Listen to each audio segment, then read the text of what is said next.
Hello there guys, welcome to one of my videos. So, Chris Smalling is set to join Roma. Now, reportedly, Roma have not give up on signing Chris Smalling, and reportedly they are planning to put a new offer in for him. I think new owners, by the way, have just taken over Roma. Now, we have revealed our asking price for Chris Smalling, and we have said that we want around £20 million, but Roma are reluctant to pay £20 million for Smalling, so our asking price does seem to be the stumbling block. Demasio's also spoken about this Chris Smalling transfer saga, and he obviously says that Roma do want to get him back, and Demasio is a very reliable Italian journalist. Now, also too, Inter Milan are interested in Chris Smalling. Don't forget, Inter Milan have already bought 3 players off us. They bought Ashley off us this year, back in January, after he enjoyed 8.5 years at Man United. They obviously got Sanchez off us, and they also got Romelu Lukaku off us. Newcastle have recently expressed their interest in Smalling, but Smalling has rejected Newcastle. Main explanation is because his preference is to make a move to Italy. Now, obviously, Chris Smalling was out on loan with Roma, and I think he did very well on his loan spell with Roma.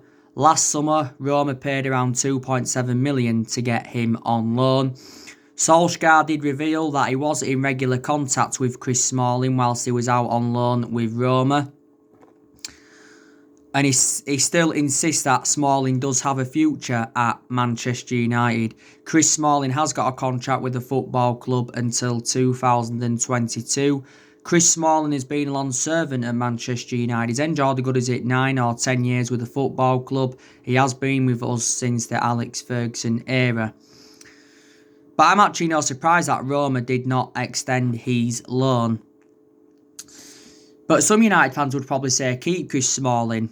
I'm probably playing ahead of Victor Lindelof and see how it goes with Smalling alongside Harry Maguire in our back line. So that is the breaking news on Chris Smalling. Now, I want to give you some breaking news on Donny van der Beek from Ajax. So reportedly, Barcelona are looking to sign Donny van der Beek. Barcelona are set to appoint Ronald Koeman as their new manager within the next 24 hours. He is going to be Barcelona's third manager of 2020, because their recent manager just got sacked following their 8-2 loss to Bayern Munich in the Champions League. So basically, Ronald Koeman has instructed Barcelona's board to go and get Donny van der Beek, and it is now their priority target. So reflects on that now, Man United are set to miss out on Donny van der Beek. He is a cheap solution as well. He's available for around, £35 million. I was speaking with you about Donny van der Beek recently, and he said that Donny van der Beek is happy at Ajax, and if he was at Ajax for next season, he would not complain, because recently he has been speaking about his future. Now, earlier on this year, Man United and Real Madrid were interested in him. He said earlier on this year that Donny van der Beek had allegedly reached an agreement to go to Real Madrid. It said a £47 million fee had been agreed, but actually Donny van der Beek had denied this, and Edwin van der Sar confirmed Man United's and Real Madrid's interest. Now, I like Donny van der Beek a lot. Obviously up until this point, he spent the entirety of his career with Ajax. I think he's enjoyed 12 years with them in total, because he joined Ajax's youth setup in 2008. Obviously, he was in their youth setup for 7 years. And he's been in Ajax's senior squad since 2015. And I think he's made over 100 appearances in all competitions. Has still got a contract with Ajax until 2022. Don't forget, he was key for Ajax progressing to the Champions League semi-finals last season. Ajax a few seasons ago did win the domestic double. Don't forget, Barcelona have done business with Ajax before, because obviously they got Frankie de Jong from Ajax last summer, and Matthijs de Ligt also left Ajax. He went to Juventus. So yeah, but we did actually say that Donny van de Beek is now our priority over Jack Grealish. Personally speaking, I don't think Manchester United are going to sign Jack Grealish. Main explanation, because of his asking price. Villa have said that they do want £80 million and they do remain ruthless over their valuation. I think probably Jack Grealish is going to remain loyal to Aston Villa for at least another season, because Villa did avoid relegation. But if Villa hadn't avoided relegation and they would have gone down, then I could have fully assured that Jack Grealish would have left them. Don't forget, Jack Grealish has recently been in Greece doing training sessions, and he did actually say he was set to hold negotiations with Christian Purslow, the Aston Villa chief executive, regarding his future. Because I think we was hoping to get Jack Grealish for around 40 or 50 million pounds. But yeah, Donny van de Beek is a much cheaper solution. So that is the latest news on that. Let me just talk with you a bit about Ole Gunnar Solskjaer now. So, do you think that Manchester United should sack Ole Gunnar Solskjaer now? I don't think Manchester United should sack Ole Gunnar Solskjaer, not at this moment in time, because there has been quite a few Manchester United fans saying that, he isn't good enough to manage the club, and, they've been saying that, we should sack him and that. But I think he's done very, very well as Solskjaer. Let's put into the equation, this has been his first full season at the football club. Obviously, he's exceeded most of his expectations this season. Obviously, we got qualification for the Champions League, which was good, because I did say, didn't I, how important Champions League was for our players, attracting players, and for the financial structure. I think we got an extra £70 million for getting qualification for the Champions League. We got third place, which I also thought was a fantastic achievement. And we did progress to 3 semi-finals. Obviously, we got to the EFL Cup semi-final, we got to the FA Cup semi-final, and we got to the Europa League semi-final. But, Solskjaer did say, semi-finals are not good enough. Now, I'm disappointed that we didn't get to the final of the Europa League, because I said to you, didn't I, prior to the game against Sevilla, I wanted Manchester United to win the Europa League. Main explanations, because it would have been our first trophy under the Ole Gunnar Solskjaer era. It would have been our first trophy in over 3 years, so it would have ended our trophy drought, and it would have been our second Europa League, because obviously we won it back under Jose Mourinho back in 2017. We're beating Ajax in the final by 2-0. But yeah, so we did lose to Sevilla. That's our third semi-final defeat of the season, and it's the first time we've gone over 3 years without a trophy for 31 years. So now, reflect on this, the pressure is back on Solskjaer. But earlier on in the Premier League season, you wouldn't have thought Solskjaer would have exceeded any of his expectations, because earlier on in the season, we enjoyed our worst start ever to a Premier League season. And at that point, Solskjaer was very, very close to getting sacked as Man United manager. Obviously, there was talks of Mauricio Pochettino coming in, and there was also talks of Massimiliano Allegri coming in. But I did say to you, didn't I, Sevilla was never going to be an easy contest. Sevilla are a very good team, well organised. They are the record holders of the Europa League, because they have won it 5 times. They are now unbeaten in their last 20 games, so they haven't lost since early February. And they did finish 4th in the La Liga this season. But obviously in the semi-final, we went with our strongest 11, because I said, Solskjaer wasn't going to take any risks. But like I said, even if Solskjaer hadn't have exceeded any expectations this season, I said, I'd still give him another season at Manchester United, because it is a transition period, and it has been a transition period for a while. And let's put into the equation, Solskjaer is still in the process of rebuilding this Man United team, and it's gonna take a long time, I think, to get us back to where we want to be. Next season is going to be the big test for Solskjaer, because next season is his second full season at the club, and next season he'll have bigger expectations to exceed. I think our expectations next season probably will be to challenge for the Premier League title.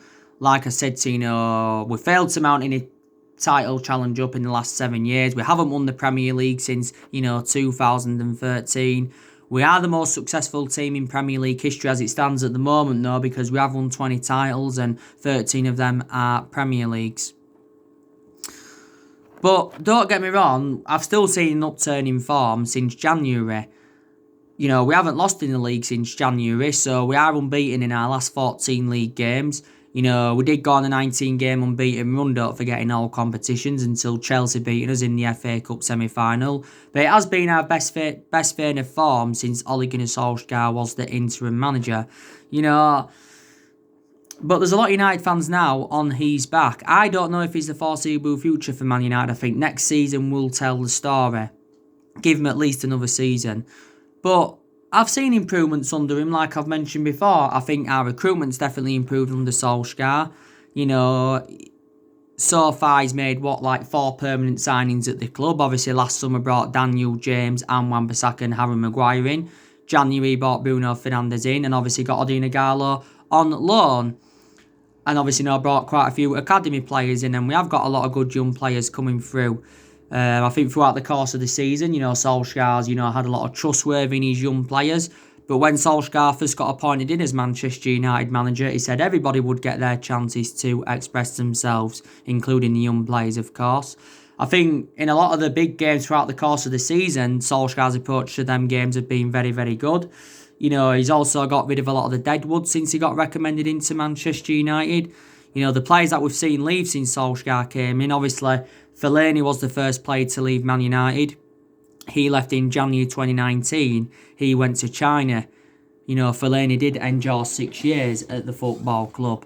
We did get him from Everton under the Moyes era. We paid just over £27 million for him.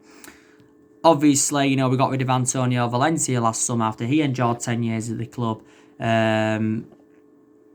Obviously, Herrera left the football club last summer. He went to PSG on a free after he endured 5 years with Man United. Obviously, we let Darmian go last summer. He went to Parma. Obviously, we let Ashley Young go this year. He went to Inter Milan after he endured 8.5 years at Man United. Lukaku left. Sanchez left. Angel Gomez, he's another player that left the football club. Obviously, we loaned quite a few players out as well. To Heath Chon, he's just recently gone out on loan to Werder Bremen, so obviously he can get regular first team football and that. So he has got rid of a lot of the deadwood. But there is still improvements needed at Manchester United. Definitely there's still improvements needed at the football club. I think aspects of our game have got to improve. I think Solskjaer's decision making still has to improve. So there's still improvements needed at the football club without a shadow of a doubt. But so far, Solskjaer at Manchester United has spent just over £200 million. Let's put into the equation, Solskjaer's inheriting a team that's worth £700 million. That, well, obviously he was inheriting that when he first came in. But the vast majority of his team is Jose Mourinho's, because Jose Mourinho recommended 11 players into the club. There's only a few players that have left who Jose Mourinho brought in. Jose Mourinho did endure 2.5 years at Man United. Obviously won the Europa League and the League Cup in his first season. But I'll give you the main explanations why it didn't work out under the Jose Mourinho era, is because he had bad disputes with the board, bad disputes with the top players, and the board weren't backing the signings that he wanted to recommend in. Obviously, Van Gaal, he brought, 16 players in. A lot of the players that Van Gaal brought in have now left, though. But Solskjaer's still inheriting the few players that are here from the Van Gaal era. Obviously, we've still got Shaw, Martial, Romero. They're still here from the Louis Van Gaal era. Maybe there's a few others as well I haven't mentioned. Obviously, Moyes, he managed to bring 2 players in. He brought Fellaini and Juan Mata in. Obviously, Juan Mata is still at the football club. And, there's still a few players here from the Alex Ferguson era. So Solskjaer is our 4th permanent manager since the Alex Ferguson era. But in the last 7 years, like I said, we've had different managers with different philosophies. We've spent £900 million on players, and we've recruited a good 33 players in since Alex Ferguson's retirement. I think Solskjaer has got just under 2 years left on his Man United contract. He'll definitely see out his contract, and he has now been at the football club over a year and a half. And I think he's been permanent Manchester United manager for around 16, or is it 16 and a half months. But like I said to you, over the years, there's been a lot of problems at the club. There's been cultural problems with the managers we've had.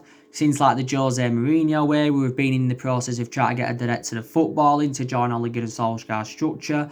You know, there's been a lot of problems with Ed Woodward. There's also been a lot of problems with the Glazers and that, because we have made a lot of mistakes in the last 7 years, and that is one of the main explanations why we have been so inconsistent. But revert back to what I said earlier on, United fans have got a different perception on, you know, this situation with Solskjaer and that. Some United fans think he's the right manager for the club and he needs to be given more time. And some United fans don't think he's the right manager. And some United fans think we need to get a manager in with a proven pedigree, such as a Pep Guardiola or a Jurgen Klopp. But Solskjaer, obviously, when he came in, you know, he was inexperienced as a manager, wasn't he? But reflecting how long he's been with us now, he has got that managerial experience behind him. You know, Man United is the third club in his managerial career. And I love Solskjaer a lot, you know, whether it works out for him or not, I love him.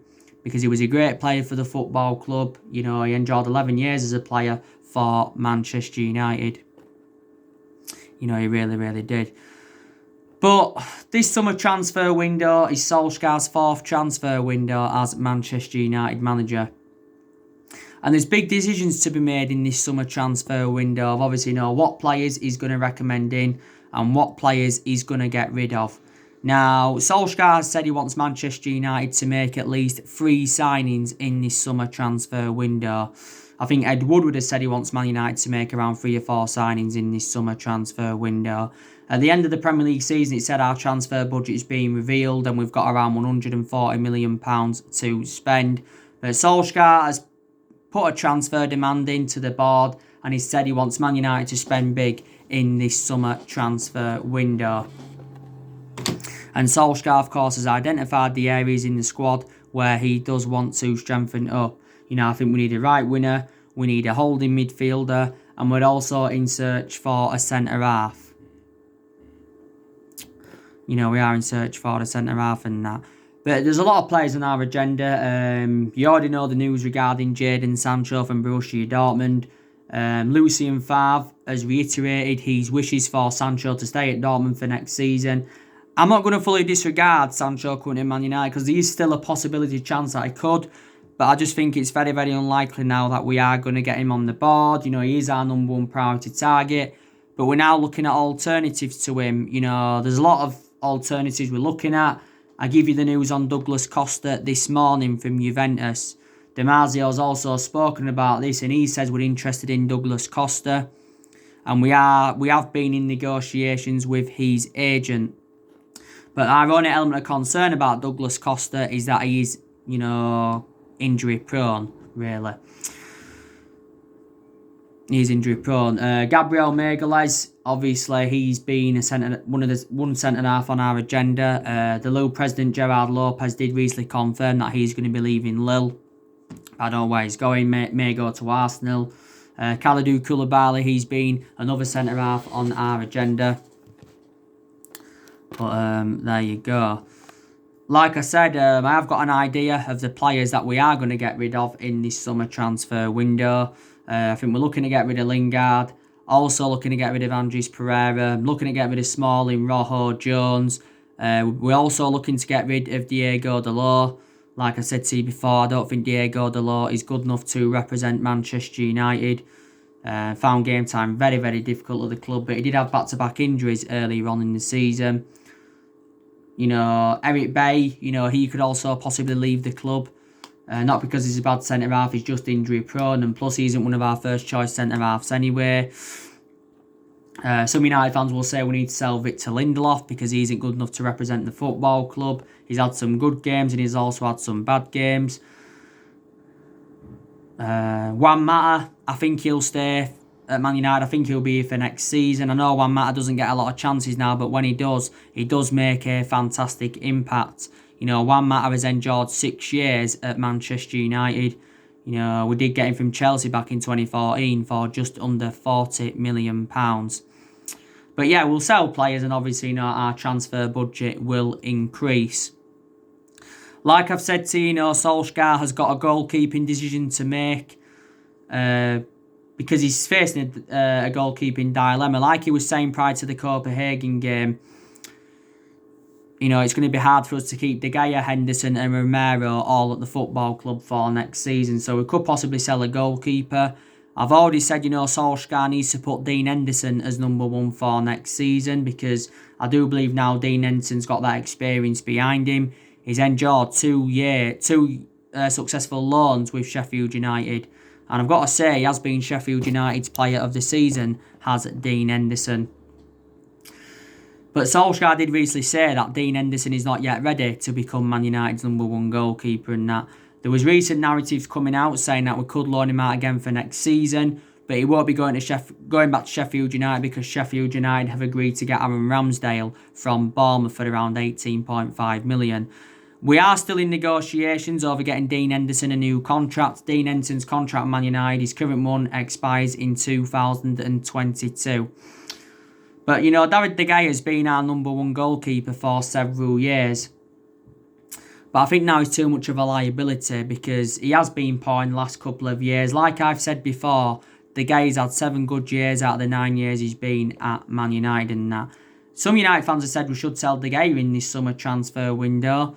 You know, I think we'd get around £60 million for him, but even though he's been inconsistent in the last couple of years, but that's still a lot more than the £18 million that were paid for him from Atletico Madrid back in 2011. You know, when De Gea leaves Man United anyway, he'll go back to Spain. I can assure that. You know, De Gea has endured 9 years at the club. You know, he's approached now his 10th year at Manchester United. You know, he's De Gea. But, yeah, so we need to put Dean Henderson as number one. We've obviously got Romero as well.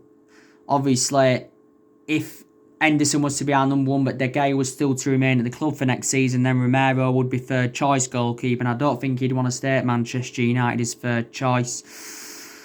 Obviously, Romero's endured 5 years at the club. You know, we got him on a free from San Pandora back in 2015.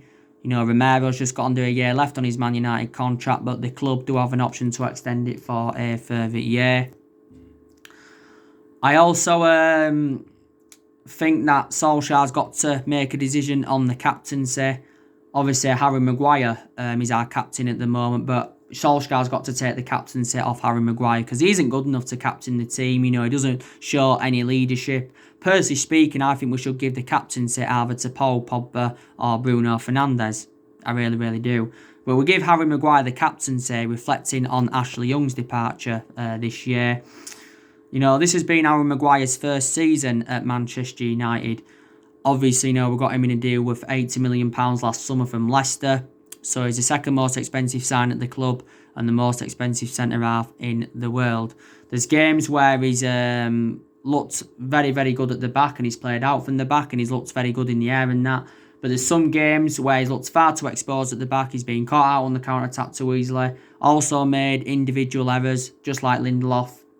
And there's some United fans saying, you know, we could actually sell Harry Maguire. Probably won't happen in this summer transfer window, because we're looking for someone to go alongside Harry Maguire in our back line.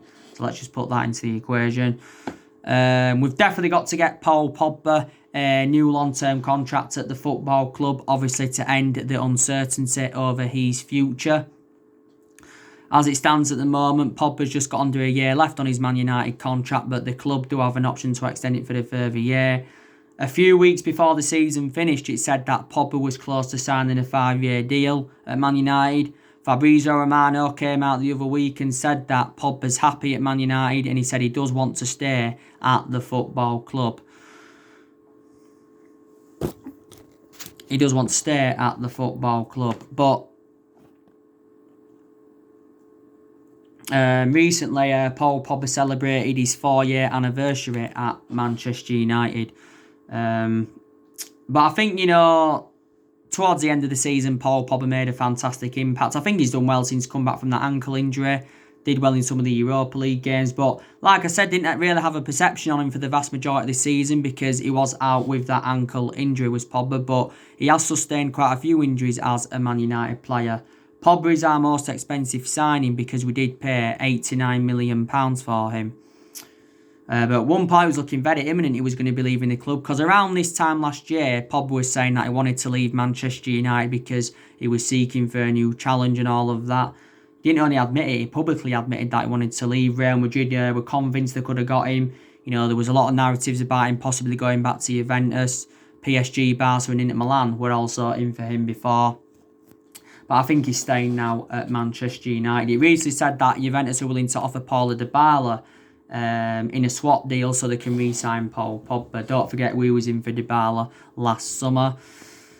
So yeah, and I think for next season, Luke Shaw will remain our first choice left back. He will remain our first choice left back, will Luke Shaw. Because obviously, you know, Luke Shaw is more experienced than Brandon Williams, isn't he? You know, Luke Shaw's endured 6 years with Manchester United. Obviously, you know, we got Luke Shaw back in 2014 from Southampton for £30 million. He's enjoyed a good season. He's out of an ankle injury at the moment. He's going to be back for the new season, is Luke Shaw. But yeah, but I think probably in the next year or two, Brandon Williams will become our first choice left back. Just want to give you some talking points from our 2-1 loss to Sevilla, by the way, in the Europa League semi-final. Obviously, you know, one of the talking points was Bruno Fernandes's scoring run. He's in scintillating form, is Bruno Fernandes. I think he's got, is it like 12 goals now in all competitions since his arrival from Sporting Lisbon in January? I think he's got 8 goals for us in Europe. Obviously, you know, Bruno Fernandes scored from the penalty spot. He scored all of our penalties as Bruno Fernandes since he has come in. And don't forget, you know, Bruno Fernandes has won Premier League Player of the Month 3 times now at Man United. You know, it's reflected on his good run of performances. I think another one of the talking points was Brandon Williams. It was definitely a big game for Brandon Williams against Sevilla. That, by the way, it was a talking point because it was Brandon Williams' first European game for Man United as a senior player, and it was his third semi-final of the season, because don't forget Brandon Williams played in the EFL Cup semi-final against City, and he also played in the FA Cup semi-final against Chelsea and that. But he didn't have a good game, you know, Brandon Williams.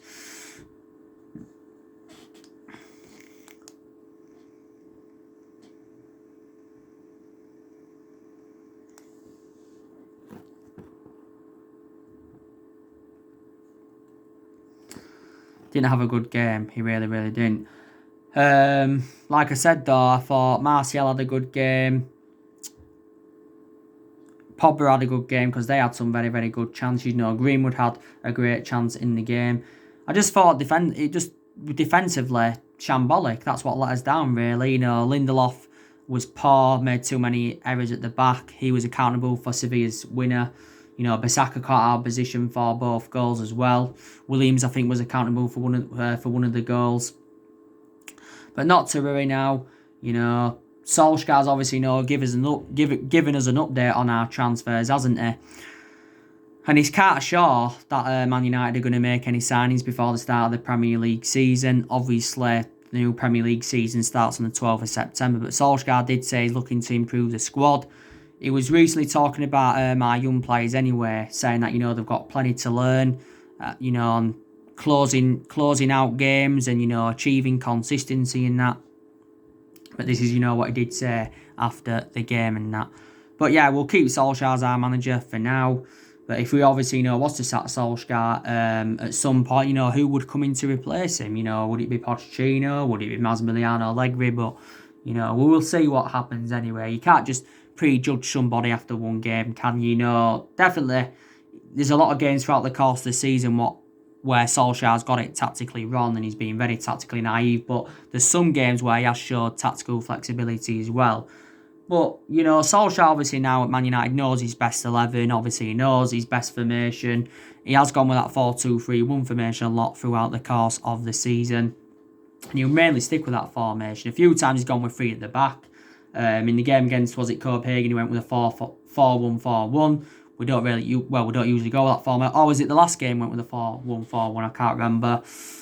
But yeah, like I said to you, we haven't dominated English football since the Ferguson era, and I just think it's going to be hard for any manager at Manchester United or any manager in general to replicate Ferguson's legacy or to last as long as Ferguson did. But don't forget, Ferguson didn't settle in straight away because he didn't win out in his first 4 years at the football club.